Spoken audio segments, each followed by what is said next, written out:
Hello everyone, I hope this finds you doing well on definitely this brisk and cool day, but man, was it good to get out of the house today and to get back into some normal routines. Of course, enjoyed Martin Luther King Jr. Day, and even the snowy ice day at home yesterday gave some downtime and a bit of respite.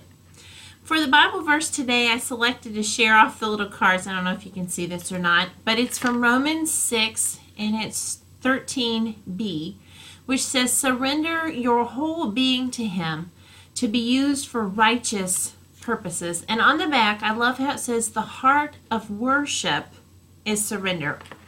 I thought I'd share with you for just a minute. Last week, Pastor Robert and I went to the clergy gathering, which is called Orders and Fellowship, and it was so fun. I mean, I have to admit, it's my first time to go, so I found everything about it just fun and exciting because it was new.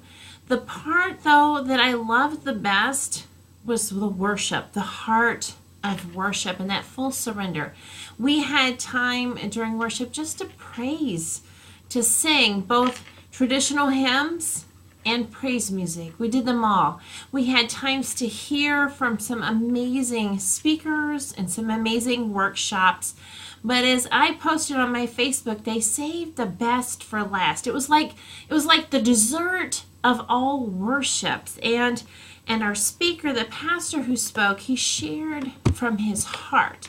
Now, the idea of the conference and the gathering this time was about living well and filling our lives with that spiritual water, that spiritual nourishment, physical nourishment, emotional nourishment, social, mental nourishment. And we talked a lot about what it means to be whole, that it's important that we not overwork ourselves in any profession.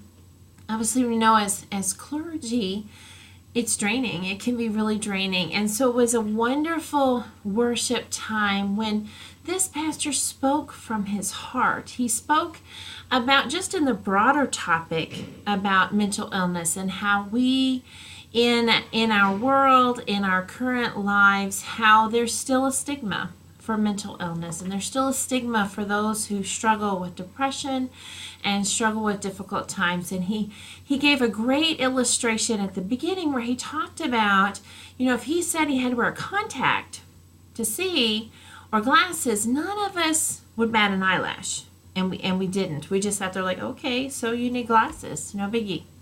But when he shared about needing to take medication in his own life to help him through a very difficult time in his pastoral life, it got quiet.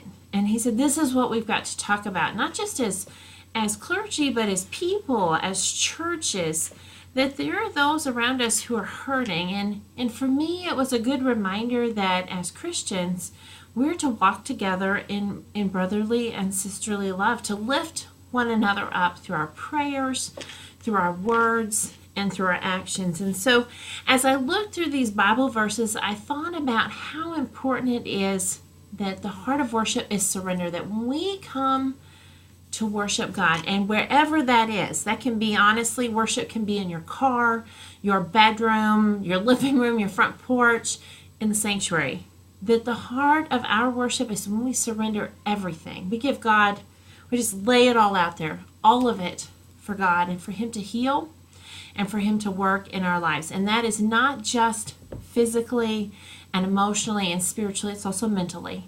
And it's important for us as church families to walk alongside one another.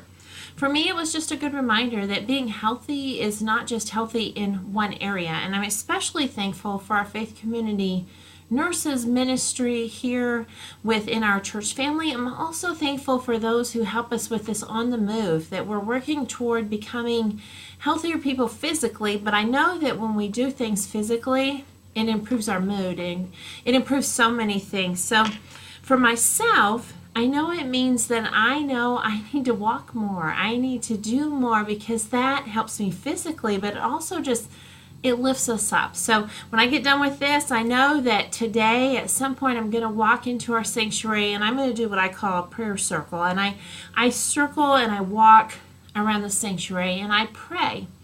And I pray for anyone and everyone that's on my list of prayer.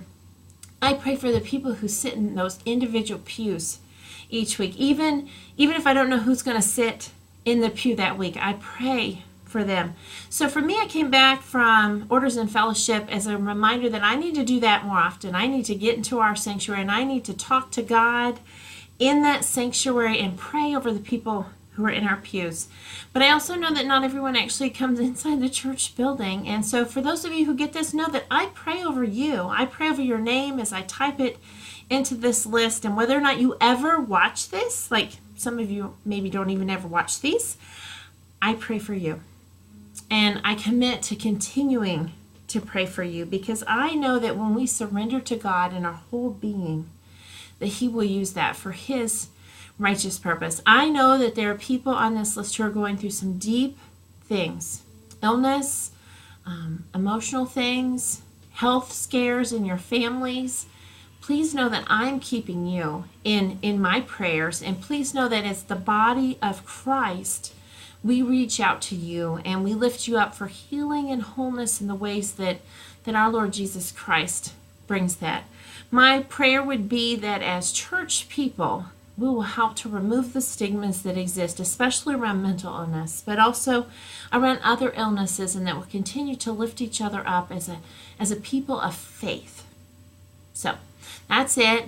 I had a great workshop. I was just reminded again of God's infinite wisdom and mercy and grace. And I tell y'all, when you go to a worship service where you feel like you have worshiped, like you've had the dessert, the icing, man, that feels good. So anyway, I hope to see some of y'all soon. I hope some of you will be here tonight for our Women's Bible Study. I think I said it wrong last week. We're actually on chapter 9. I did read the right chapter for this week. Whether you read the chapter or not, come hear the video. I think that Max Lucado in his book, Unshakable Hope, has some good stuff. He's just a great preacher, and he has some good stuff to say to us. So I invite you to come on weeks that you can.